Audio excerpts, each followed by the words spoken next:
Gary Parrish. Welcome back to the CBS Sports Eye on College Basketball podcast, where we sometimes discuss camel fighting, dodo birds, and leaky black. Matt Norlander is here with me, like right here, closer to me than he probably should be. Matt Norlander is here with me. If you're watching on YouTube, you know what to do to the like button. Shouts to Brandon Davies. And if you haven't yet subscribed to the CBS Sports College Basketball YouTube channel, please also do that while you're here. Let's get into it. We are in Chicago. Big Ten Media Day. There's now 18 members in this league. You see them behind us. We're doing it all the way from, say, Washington State down to Southern California, all the way east to New Jersey. Norlander, have you gotten used yet to walking into Big Ten Media Day, seeing Big Ten displays, and there's like the Oregon logo?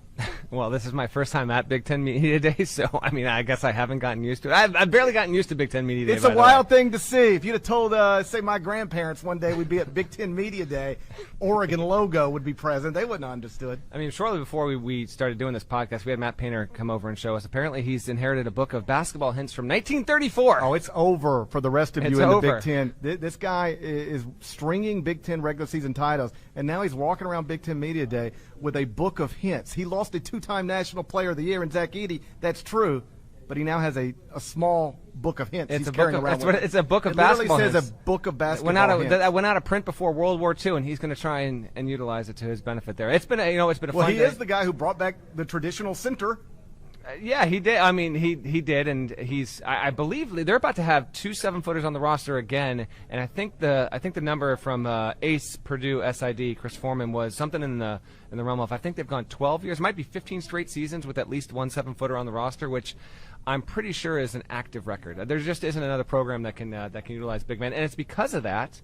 How about we just swerve right into this? It's because of that I think that Purdue is a rightful preseason pick to be the league champion. We've talked about this.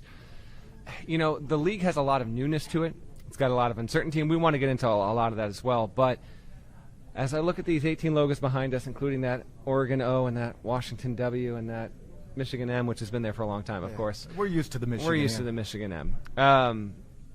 I think it is only fair that Purdue is the practical pick to win the league. Not to say that it absolutely will. In fact, I think that the Big Ten is going to be very vulnerable to making a lot of us media folk look like dum-dums, because I think predicting this league is going to be extremely difficult. But you've got your preseason top 25-1.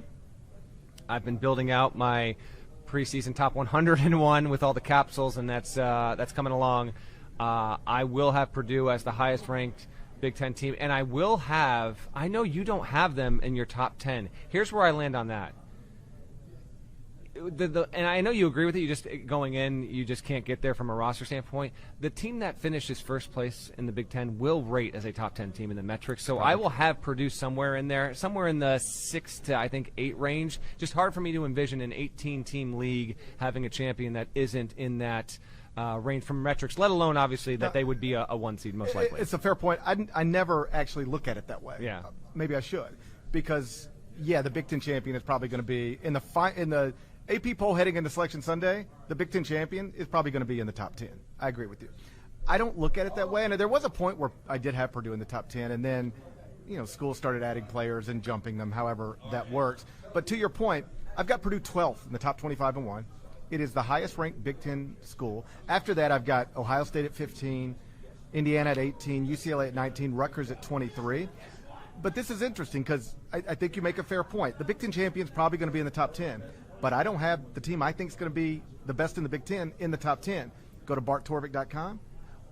Where do you think the highest-ranked Big Ten team is at barttorvik.com preseason rankings right now? Well, here's the I'm gonna have to pull the curtain back. For the first time we are podcasting, I can literally see Parrish's computer as I'm doing this. And by the way, I don't like anybody ever being able to see my computer. This is dangerous. Well, yeah. Well, I think those windows. Closing my computer. Those windows, yeah, okay. I don't need you looking. You want to get through this podcast not looking at that computer screen? Nobody. I have never allowed anybody to stare at my computer screen as long as he's been doing. Wanting to. I just see you have Torvik up, so I see Purdue is there, and I think that said 17, but I could be wrong. The highest-ranked Big Ten team is 17th in the country. It is Purdue. Here's what's wild, and we know that will not be. It's almost mathematically impossible for that to wind up being the case. They have nobody in the top 16, but they have 15 in the top 50. Okay. So there are 15 Big Ten schools between 17 and 50. That's crazy. That is crazy. That also speaks to we'll get to that in a second. But we agree that Purdue should be the preseason favorite. Braden Smith, by the way, the preseason player of the year. I think I agree with both of those things. I think it's fair because I do think Braden Smith has a very, very good chance at being an All-American point guard and maybe the best point guard in America, especially if what we're saying comes true. If Purdue is the best team in the Big Ten, gets a 1 seed or is like the best 2 seed, and Smith is the guiding force on that, then he's going to be an All-American, could be a first-team All-American. But I will say, when we were talking about this, and I was talking about it with a couple other folks here, we're going to get stars from this league, but I would say of all the high major conferences this season, I think from a player perspective, the Big Ten might be more lacking in that right now. Now, that will change, and there's a lot of hype over Ace Bailey and Dylan Harper at Rutgers. It's an incredible story, and if you're watching this live right now, just know we got a bunch of coaching interviews. We're going to publish all of those, not just in the feed. You'll be able to listen to those in the audio feed in special episodes, but you can watch every single one on our YouTube channel. I think Smith is the wise choice, but I'm waiting to see who emerges here because I think there are a variety of candidates, but there is no-brainer. It's not like, oh, dude, look at these 7 players, these megawatt must-see kind of guys. Like R.J. Davis is not back in the Big Ten. Correct. Exactly. Stuff like that. So Purdue makes sense. Braden Smith makes sense. But after you get to that, GP, it feel that 15 in the top 50 between 17 and 50 is insane. What that suggests is that it is not crazy to think that the team's going to finish first is going to finish 15th and vice versa. I know it won't go that way. Right. But there's not a whole lot of difference between 17 and 50, and there are 15 schools bunched in there. So I think, and as this is our first official conference preview podcast episode, by the way, so as we've done in years past, we kind of touch on the most dominant storyline and some thereafter. To me, the most dominant storyline feels like the uncertainty and newness in the Big Ten. Just because I do think even more so than in recent seasons when it has been the distance between Team 3 in the Big Ten and Team 12 has felt like there's not been a lot of daylight. I feel like that will be exacerbated. And before we get out of here, I will list off my 1 through 18 idiotic prediction that's doomed to fail drastically. But as I was putting this together, I'm just telling you, the team I have at 16th, I think could, because of the coach it has, I'm not going to spoil it yet, got to wait for it. If you told me that team finished 8th, I wouldn't be stunned. I think there's just a lot of room for interchanging parts. So it's the newness and uncertainty of the Big Ten to me that sticks out as the most dominant storyline. Well, you just walk around and you see people that I know they're supposed to be here. They're here. That nobody's here that's not supposed to be here. But it just doesn't you go, why is Dana Altman at Big Ten Media Day? Or more than that, Eric Musselman. He should have walked up to Dana Altman and been like, what are you doing here? What are you doing here? No, but it's you see Eric Musselman and you go, okay, he's got on a new logo, and the school's got a new league. So nothing about it. It all just feels unusual. We'll get used to it. This feels more how about this? Keep going. But to me, and being here, and yes, it's media day, because the amount of coaches in school, it felt like Final Four-ish, is just in terms of how many people from different places. It didn't feel like you were at, say, Big East Media Day, right, where you expect to see the certain schools and certain coaches and certain people. It just is a wide range of folks here. To your point about just a lot of there's not a lot of star power walking around. I was standing with a Big Ten coach. 2 players were walking by us, getting ready to go in this room here to do some interviews, and the coach was like, Who are they? And he was like, where are they from? And I was like, oh. Who knows? Who knows? But that's what's happening around here in a way that I don't know that will happen at every media day. Just real quick on Braden Smith, I talked to Matt Painter about him. Yep. And just know that he loves him. Loves him. Yeah. Wouldn't trade him for anybody. I really believe that. I agree. With I don't think Matt Painter would trade Braden Smith for another player in the country. And trust me, there are better. But because of what he's going to do, I agree with that statement. So the other thing, Matt is a humble man. He's not going to come out I'm going to get another one this year. That's just not the way he talks. But you can tell there's a confidence there. He believes in his program. He believes in his staff's ability to develop, to evaluate and develop, and he believes in this team. I'm not going to predict Purdue will be back in the national championship game, but I'm not going to say there's no way, because in this world where the roster building tends to happen every offseason completely, he's still running kind of a traditional basketball program where Trey Kaufman-Renn is going to go from a role player to a big-time player, I would Yes. assume. Yeah. That's not happening everywhere around the country anymore. You lose your role players to other schools. He's been able to, for the most part, keep them, develop them, and he likes the team that he has. I could tell that by talking to him. I asked him about Braden Smith. I said, listen, because I'm a believer in Braden Smith, too. I think he should be preseason Big Ten Player of the Year. But you talk to other people around the league about him, and they'll say one of two things. I've heard both of these things from people I respect. Just wait. He's going to see it's much harder playing without Zach Edey, right? And then I've heard other people say, just wait. You're going to see what he's really capable of when he's not trying to play through Zach Edey, and instead they're playing through him a lot. And you know what Matt said to that? Both those things are true. It will be harder for him because of the absence of Zach, but he seemed to think, this is not quoting him, but I got the impression if you told Matt Painter, I think Braden Smith's going to be an All-American, do you? He'd say, I could see that, sure.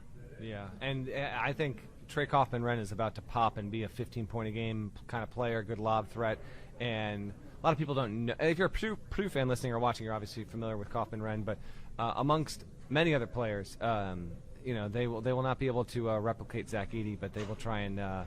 Zach Edey's mine now. He is down. It belongs to me. With down there with the Memphis Grizzlies.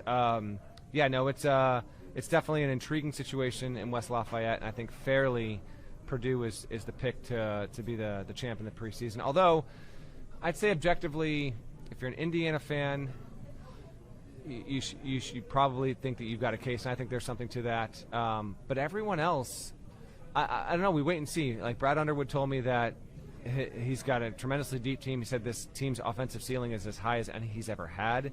So we wait and see on that. I think there's real potential there. I think Michigan State's got a chance to be better than it was last season. I think Dusty May did a great job in the portal. So there are a lot of really obviously good teams here, but how everything shakes out, obviously, we, knock on wood, we hate to say this, injuries also play a factor. That was actually a recurring theme that I heard from a bunch of coaches who've just had to deal with these realities across the board there. One of my storylines is with Edey gone, who becomes the face of the league. Do we think Braden Smith is the most likely one because he could be the best player on the best team? I don't know. You got 2 top 10 draft picks in Piscataway. Yes. That could be where we It could be, and Dylan Harper having the ball in his hands more often, although Ace Bailey is just waiting to, if you have not seen him play yet, he's incredible.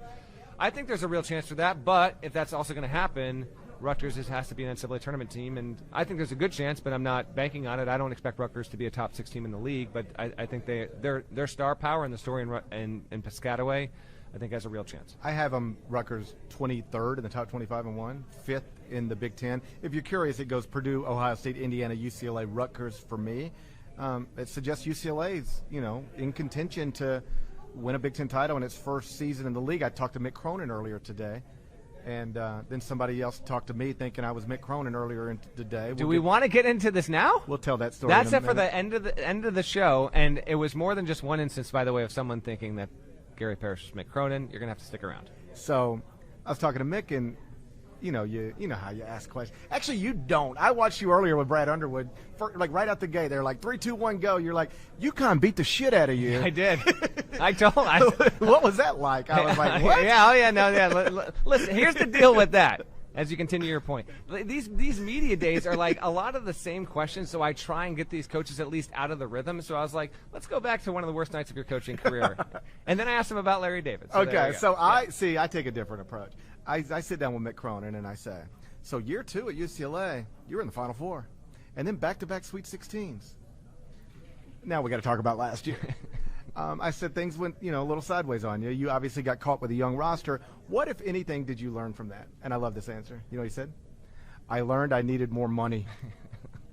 I learned I needed more money. Like I didn't realize that, or maybe Mick didn't say this, but like maybe the people who needed to realize it didn't realize it in time. But we learned it in real time last year. Team got better, but again, he didn't say this, but they had money to spend in the portal this year. They had, and then they bring back. They really only lose one key player, and so they'll bounce back. They should be an NCAA tournament team again after that not so great season last season. But I really appreciate the sort of very candid acknowledgement of what we're dealing with now. Mm-hmm. Some coaches are still a little uncomfortable talking about it, but whether it was Mick Cronin or Matt Painter, like discussing NIL and the money that is involved in this now is not. It's not taboo. It's out in the open, and they're happy to not only talk about it, but even joke about it. Yeah, no, I mean, frankly, as a media member, it's just is refreshing to be able to talk about it in those kind of terms, while also at the same time, like, they talk about it because it's also extremely frustrating for them, and I get it, and no one's breaking out the violins for them, but it is quite the situation with roster building and trying to convince all these donors and people that are contributing to NIL pools, and in the meantime, people are waiting on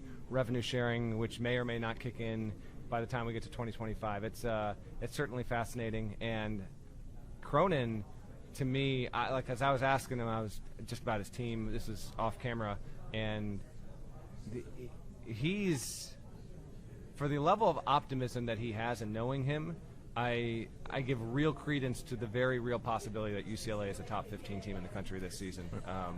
And which is interesting in this regard, as you well know, he was brutally outspoken last season to the point where, and he never switched jobs, but to the point where it got to other people in the industry, just, you send texts or calls or whatever, they're like, is he like intentionally trying to Is he ready to go to Ohio State? Is he ready to go to Louisville? Like, is he just trying as best he can to get out of there and signal this in a very public way? Now, it never came to that, and he very much loves living in Westwood and getting out and swinging the sticks and all that. But yeah, I expect a still fiery Mick Cronin, but a cheerier Mick Cronin. And anything can happen. You lose games you don't expect to lose in ways you don't expect to lose them. But I would not anticipate an encore performance from Mick Cronin like that this season. So one of the storylines, I'm actually working on a column on this subject, is, it's maybe not a storyline today, but it's a storyline every March. And it's that the Big Ten hasn't won a national championship since Michigan State in 2000. I know you talked to Tom Izzo about that. I talked to Matt Painter about that. I want to give you some numbers because these are numbers that I'm not even sure people who follow college basketball know. Are you ready for this? Matt Painter did not know these numbers when I told them to him. Well, that's why Matt Painter needs a book of hints. He's got one now. We'll be back in a second. Let's get a word from our partners.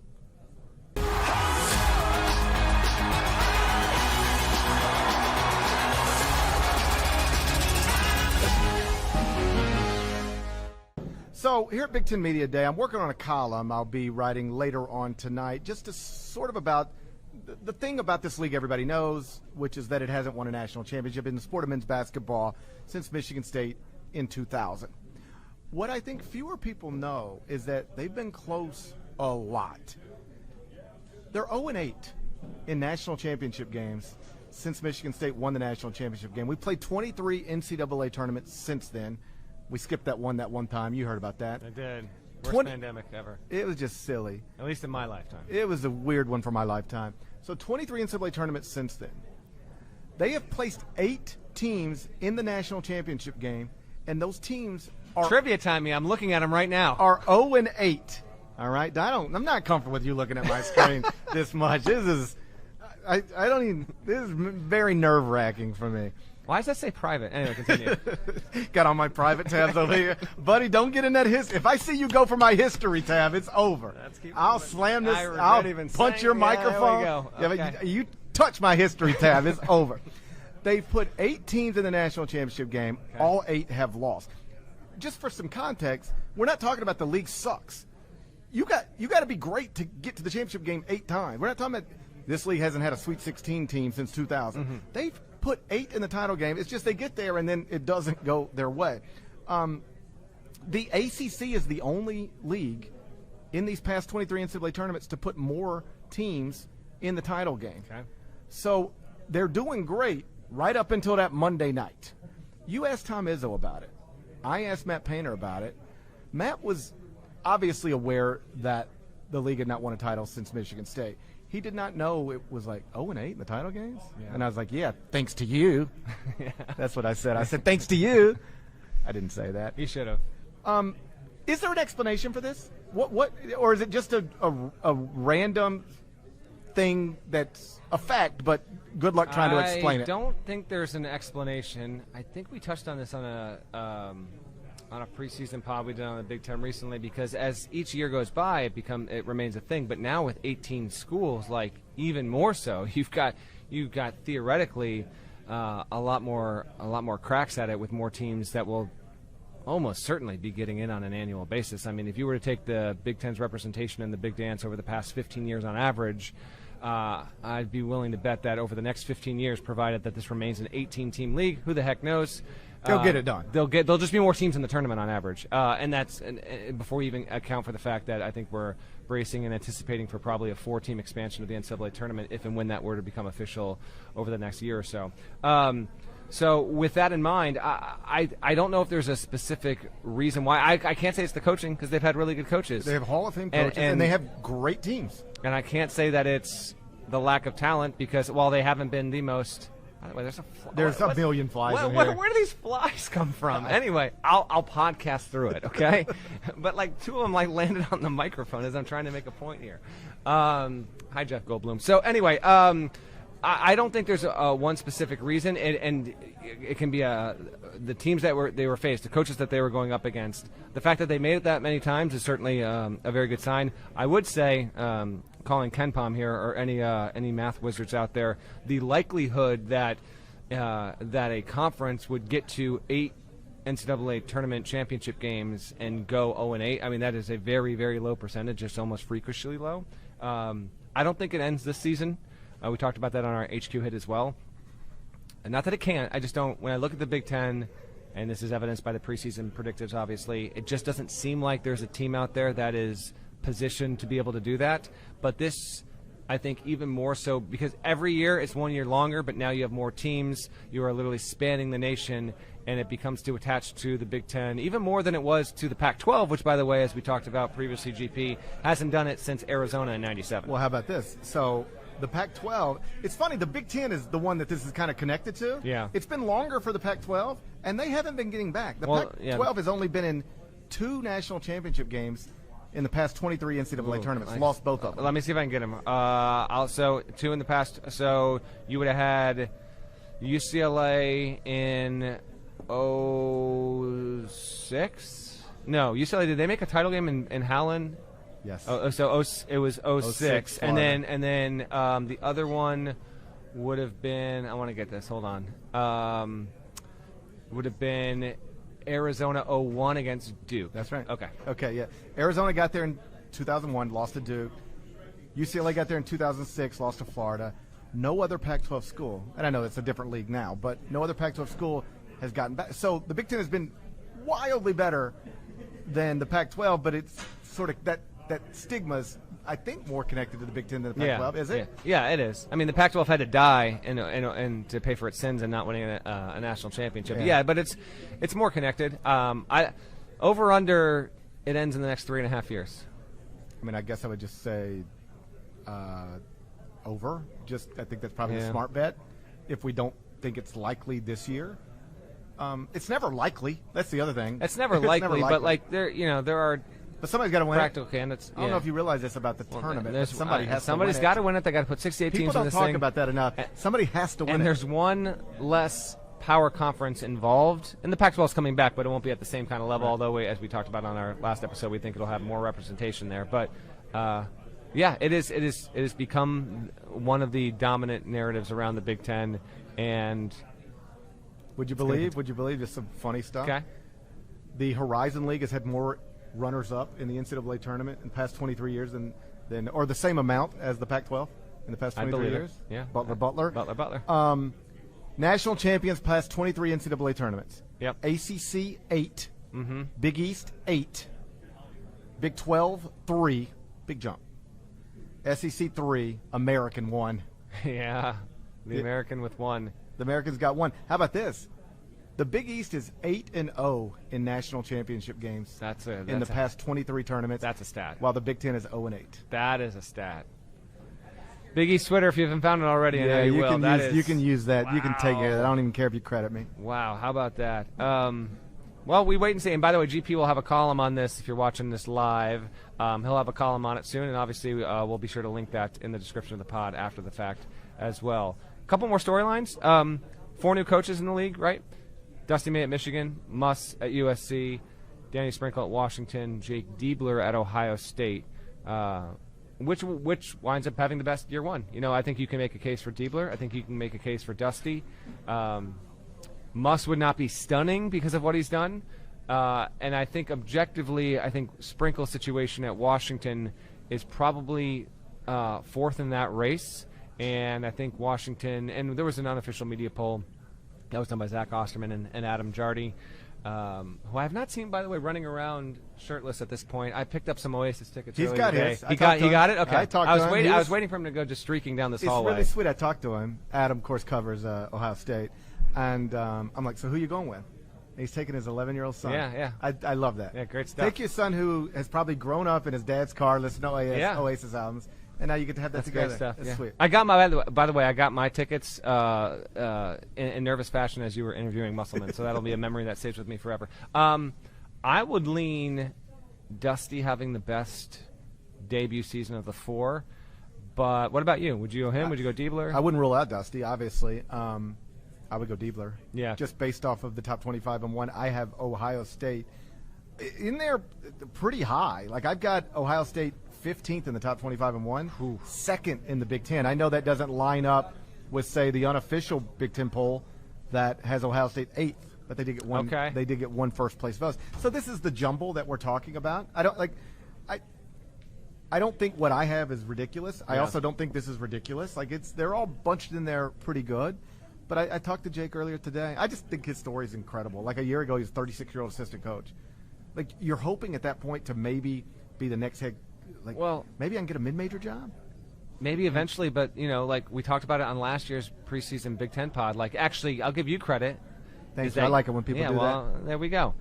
You said I did. on the pod. Shouts to Nada for reminding me of this. You said, should Chris Holtmann really be on the hot seat in his job up for? And I kind of pushed back on that. You were very much right, but to the point, continue the story is that he could have easily been out of a job and trying to look to land someplace else, and he was previously at Vanderbilt where there wasn't a ton of success there, and now, he gets the reins. Like to land one of what most people would call one of the 10 best jobs in college basketball as your first job is wild. And I just started talking to him about that. I was like, when did you realize, because I don't know for certain, but I think when the news breaks it's Valentine's Day, Holtmann's out. And we probably podcasted. Somebody probably put together a list of candidates, and I don't think Jake was probably on there as a realistic candidate because nobody was like, well, let's see how the rest of this thing plays out, and maybe they'll hire the 37-year-old assistant coach. What? No, that's not. No, they're going to go hire Mick Cronin or something like that. And I think he coached 11 games. Win 1 was over Matt Painter. Win 2 was over Tom Izzo. And I was like, when did you know, like, you had a real shot at this? Because maybe you thought from the jump. I didn't from the jump. And he was like, it around the Big Ten tournament. He was like, I knew that I had a shot. But still, he said it was a surreal moment when you get the phone call and they're coming to your house and you know what's about to happen. It's like, how did this happen? I mean, your whole life changes.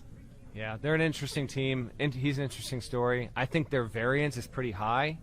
Like, you've got him second. They've got a good roster. They bring back Bruce Thornton. That's the first part. They bring in Michie Johnson. Yeah. They bring in Aaron Bradshaw from Kentucky. They bring him. And one of the things he told me he prioritized was like not just going out and getting players, but if you look at the transfers they brought in, they're typically players from places that they won. Like they got a player who played in a championship game. They got a player who has played in NCAA tournaments, and he said yes, that matters. He said if you look at my roster and my staff. You're going to see people who came from winning places, and that's something that matters to him, which I think it is something that should matter. Micah Parrish, San Diego State. Sean, that's my little cousin. If you say so. Sean Stewart from Duke. They got a 6-foot freshman. I don't know how much he's going to play, but Junie Mobley, I think, has real good long-term potential there. I could see Ohio State being third, or I could see him being like 11th. He's never run a high major program. This is year one. We just got to be open to the possibility. He got the job, and 4 days later, he did. Now, it was Matt Painter before he had his hints.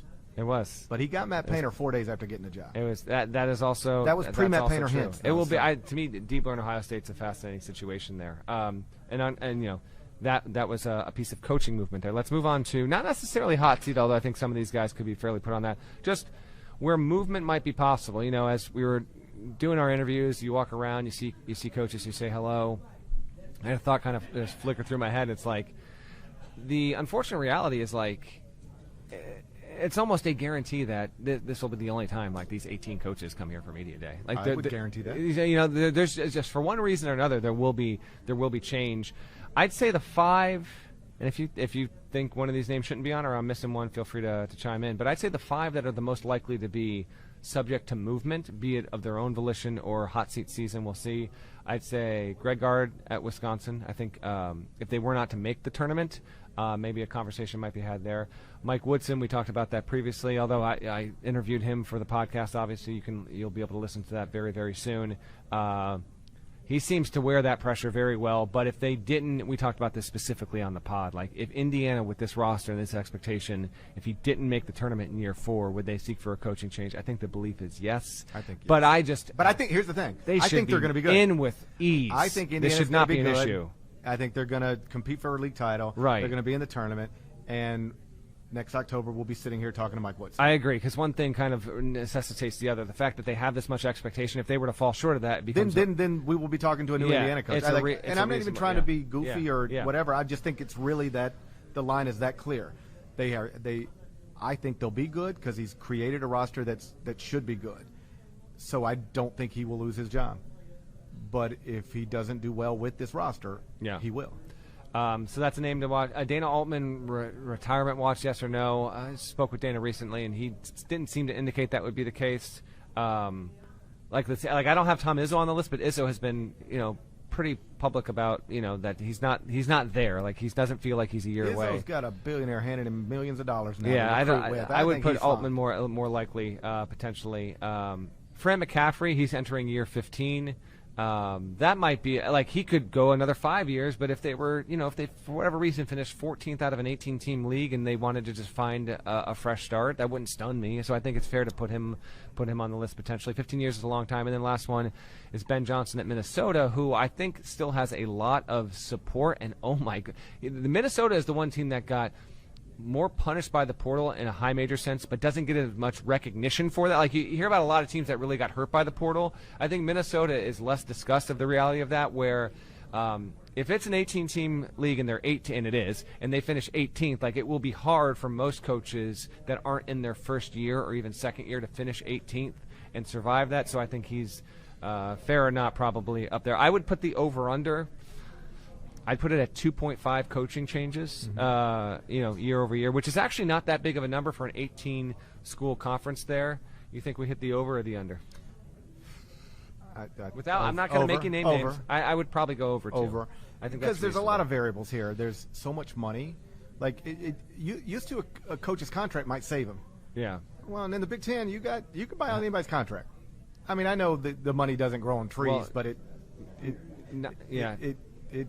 it's growing. Not even just that, GP, but what we've seen in this cycle more than any other, but even the year before and the year before that, is the way to rally the most money for your NIL collective is to make a coaching change, exactly to right. breathe new life into it. Yes. And when you get into the every week reality of what it is to be in the sport, to coach, to recruit, and that becomes such a desperate matter, it's frankly it's why Holtman was fired on Valentine's Day. So. We talked about this on our Candid Coaches series. One of the questions we asked was, who do you think has the best NIL in the country right now? And a lot of the answers were places with new coaches. Yeah. And I think that's going to be consistently true. How about this? I think Indiana's going to be good. I think Mike's going to coach next season. Let's say they're not, and he's not. If we ask next summer who's got the best NIL package going, we'll get a lot of Indiana answers because they will rally around whoever the new coach is if that's what happens, and they'll just throw money on it. That's what's happened at Arkansas. It's what happened at Louisville. It's what's happened at Kentucky. And I think where you see it, it's at places where you're trying to keep a coach who's great and you don't want to lose him, or you got a new coach and you just want to set him up to succeed. Yeah. We haven't gotten to so when it comes to coaching changes, there's real incentive to make them if your program is sort of stalled out. What recent history shows is that other places it rallies your fan base and gets them engaged again. Then there's the coach that used to get saved by the big contract, like, well, we owe him $15 million. We can't do anything. Well, you'll just pay him $15 million now because you got it. You do. They do.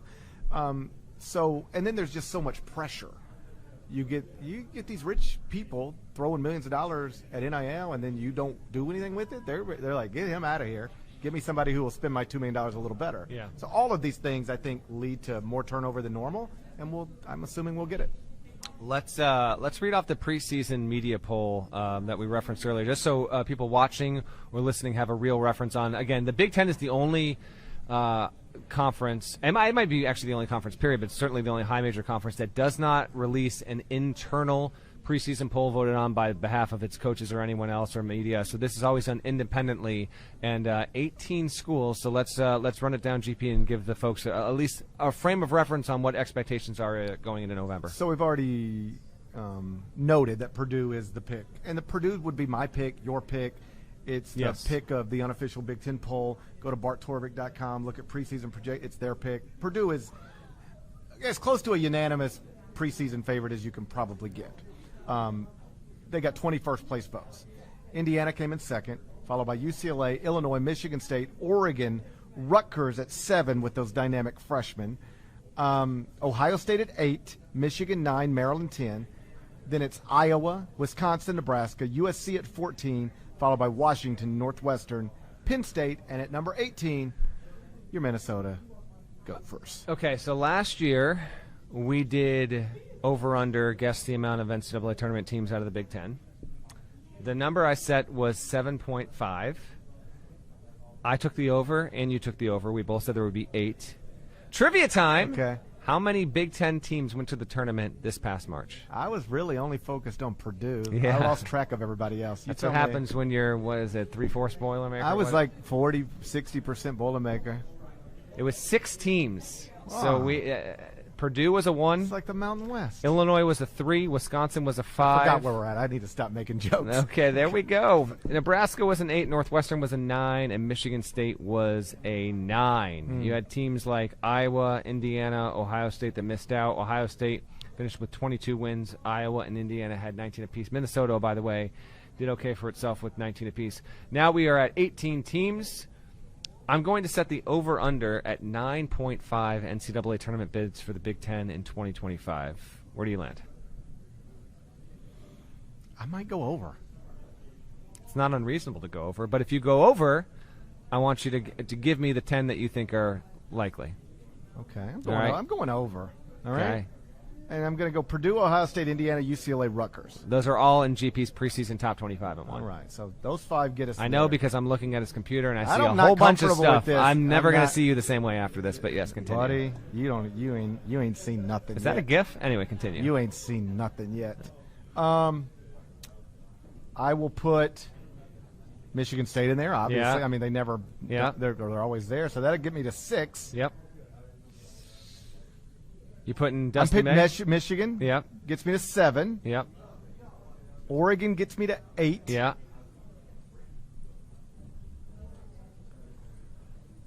Maryland gets me to 9. I like Maryland to make the tournament. I'm with you. Then where do you go?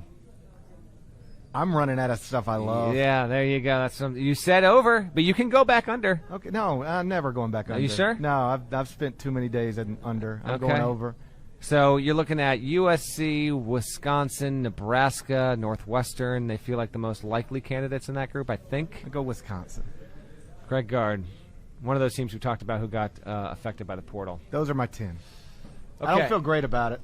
I've struggled. I got to 9 pretty comfortably. I'm going to go. It took me a minute to get to 10. I'm going to go 10 as well. These are my 10. I'll say Purdue, and this is my projected power ranking of the Big Ten. Again, guaranteed to completely blow up in my face. Purdue 1. I'm going to go UCLA 2. I'll go Indiana 3. Illinois 4.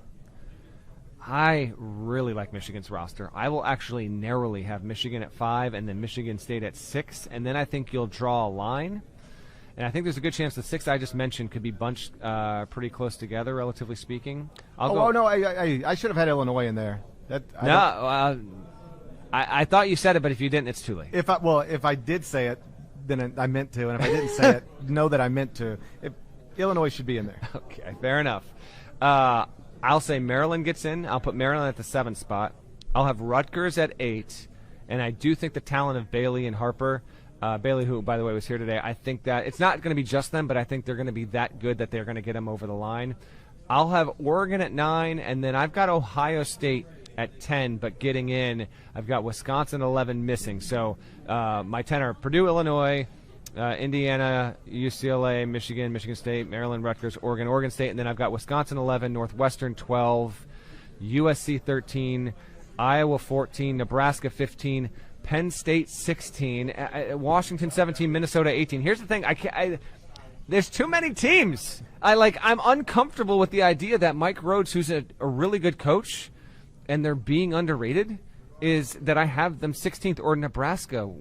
Fred's gonna have the 15th best team. I'm an idiot. I'm openly admitting it on this show here because it just sort of sounds weird saying somebody's gonna finish 18th. It does, but this is you go to 18 teams. Someone you gotta have. This is the thing people don't realize about talk 18-team leagues. People don't talk that about somebody this. has to finish 18. They just don't talk about it. One more official matter before we get to Parrish and Mick Cronin. The preseason official All Big Ten team, and again, this is one team, and what are we looking at? 10 guys. Just give me a first and second team. I forgot to bring this up, by the way, with the powers that be here, but whatever. You've got Umar Ballo, Peyton Sandfort from Iowa, who's got a chance to be like a top 3 scorer in the league. Dawson Garcia, who could have the highest, depending on how he gets set up by his point guard, could have the highest usage of anyone. Dawson Garcia stuck around at Minnesota and is going to star, but we'll see if it can be enough to have them be a factor there. Brooks Barnheiser at Northwestern is a preseason All-Big Ten team honoree. Bruce Thornton at Ohio State. Jackson Shellstad, who is got a healthy chance to be like a top 5 sophomore in the country. Oregon's got a really good one there. Ace Baldwin at Penn State.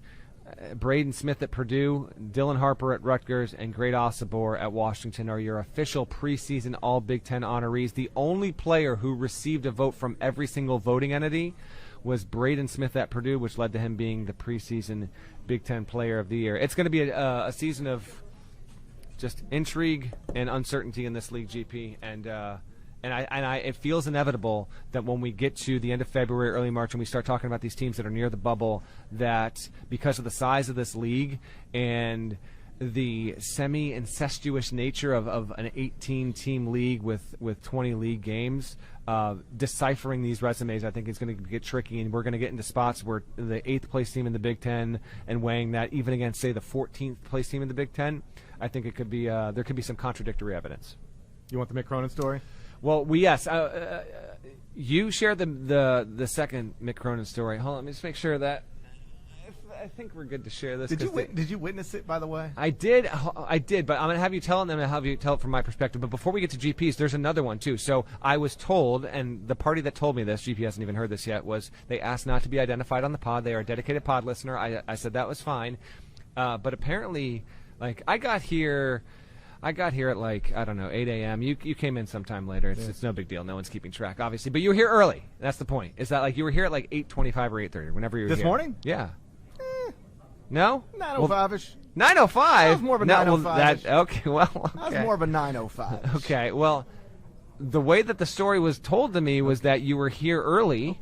Okay, and you were walking around, and the person that knows you to be you, someone else that was here was and this also speaks to all these new schools and all this, and this person who I don't know who misidentified you was wait a second, why is Mick Cronin here so early? And why is he walking by himself? So that happened. Okay, I didn't know that one. Yeah, so someone else had misidentified, but didn't approach you, thinking you were Mick Cronin, which is unbelievable. But then, the fact that this happened today, and I didn't pick up on it as it was happening, but then after the fact, I put the pieces together. Go ahead and lay the story out. So, standing right over there, and I think I was actually talking to Matt Painter. It was you, me, and Matt Painter. Okay. That's correct. And I'm not going to, because I'm not trying to embarrass anybody, and I'm not offended by it. I know. I think it's funny. Yes. And I don't ever want to make anybody feel Let's not bad. name the offending party. Yeah, so, but anyway, we're just sitting there talking.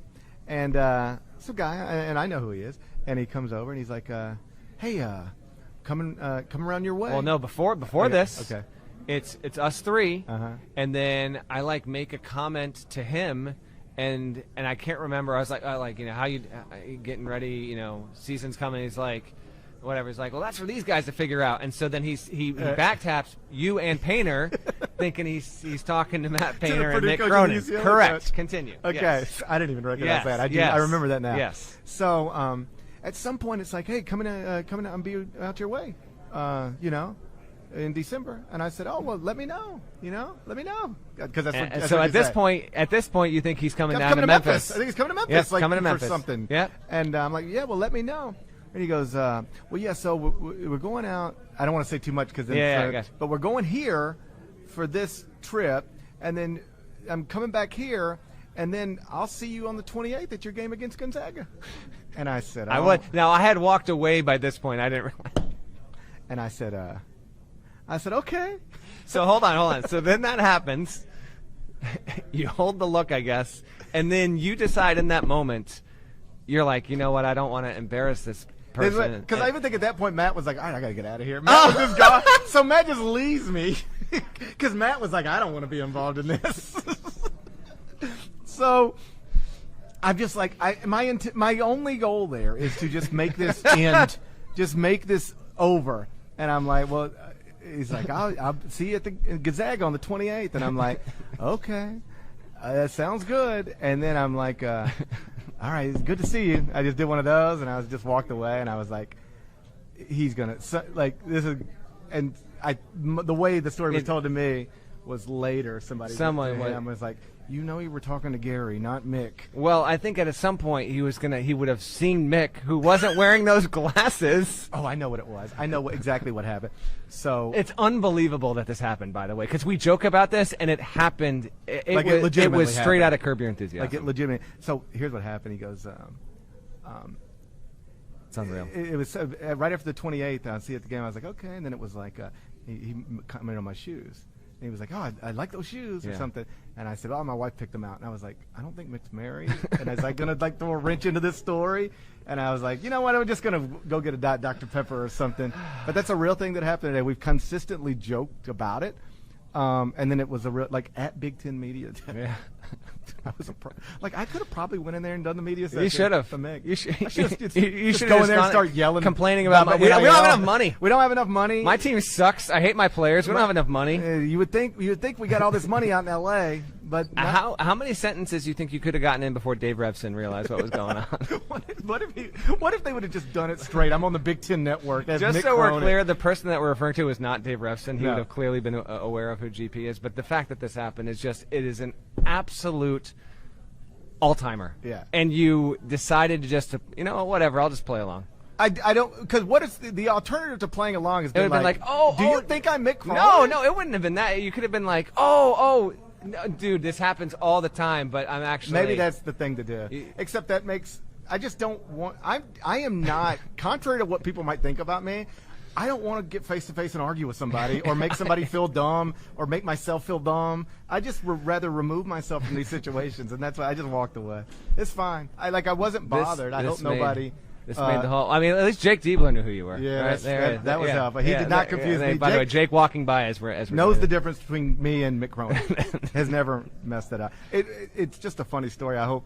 Because I'm sure now this gets back to the person. Maybe not, honestly. But even if so, whatever. I wanted the to be trip clear. worth it. I thought it was hilarious, and this is amazing. We've been laughing about it the rest of the day. This has been absolutely incredible. As someone who has also been mistaken for other people before, unintentionally, and I've been in that moment. It's not just that we're both bald. We're both bald and short. You've got the same exact figure. I think Mick's holding it together a little better than I am. Really? I do. I was giving you both a good once over. I would trade bodies with Mick Cronin. You would trade bodies with Mick Cronin. Yeah, I bet he's got better abs than I got. I bet Mick's got better abs than I got. It's 2 quarters or 5 dimes. I don't think there's really much any difference. Yeah, but I know, but it's a little bit like Memphis in the new Pac-12. Is it? Like in this way, I'd rather trade bodies with Channing Tatum, just like I'd rather be in, say, the Big Ten, right? But sometimes your options aren't the Big Ten; they're just the new Pac-12 with Oregon State and Washington State, and that would be Mick Cronin's abs. Okay. Mick Cronin's abs are a lot like Washington State, Oregon State. They're not the best abs in the world, but they're better than mine. I think they're better than mine. I think that's a podcast. Shouts to Devin Downey. Shouts to Chester, South Carolina. Terry Teagle, he's a legend. Huck Larnell, thank you guys once again for watching and listening to the Eye on College Basketball podcast. If you're not subscribed, subscribe to If you're not subscribed. You want me to scroll down to where you need to? I got all you this got memorized. it? You Don't sure? worry. If you're not subscribed, please go subscribe anywhere you subscribe to podcasts. What's that window, including by the way? Apple, Spotify. Be careful. Okay. Let me just close this real quick. There you go. Apple's. There's more of us than there are of them. That should be reflected in the comments. So please go do that. LGM. We'll talk to you again real soon. You got a Mets game to watch. Oh, man. You got a Oh, hold on. This is a fake ending. Hold on, real quick. So we're staying in the same hotel last night. And I got in there. I remember I had to go do dinner with a buddy, and that was the whole thing. So anyway, I get back, and not within 60 seconds of me getting back into the hotel, this guy walks right by. It doesn't even notice me, okay? I was barely noticing anything. And I was like, hey, man, what's going on? And then he was like, Mets are winning 3-2. And he was around the corner watching the game. And I was coming back to my hotel to call it a night. Sure. And so I'm like, okay. And so then we start watching the game on his phone. Like we were talking about the podcast today and all this stuff and how many people would mistake him for Mick Cronin. And then you jinxed it. You did it to yourself. You shouldn't have left where you were watching the Mets win. You left the venue. I was sitting in a nice bar. By the way, this area around here is incredible. Yeah, it's good stuff. It's great. So I've settled into a nice bar, and I'm watching the game. Everything was going well. I said, you know what? I don't need to be sitting in a bar, not at my age, all night long. I'm going to go back to my hotel, watch the game in the privacy of my room. Yeah, and then what happened? And then they just kept giving up home runs. We're watching on his phone in the hallway. I was like, I can't. This is bad juju. And then by the time I got back to my room, which They're down 5-3. was 40 seconds, Oh. I turn on the TV. It's already a commercial, and they had already apparently hit a home run. But you rallied. You made it here. And this was a lot of fun. By the way, reminder, you can watch all of our coaching interviews on the YouTube channel, and we will have more bonus content with those interviews spliced into the audio episode in the feed coming on Friday and Saturday. So all the Big Ten content you could possibly ask for, and we appreciate you so much. We'll talk to you again real soon.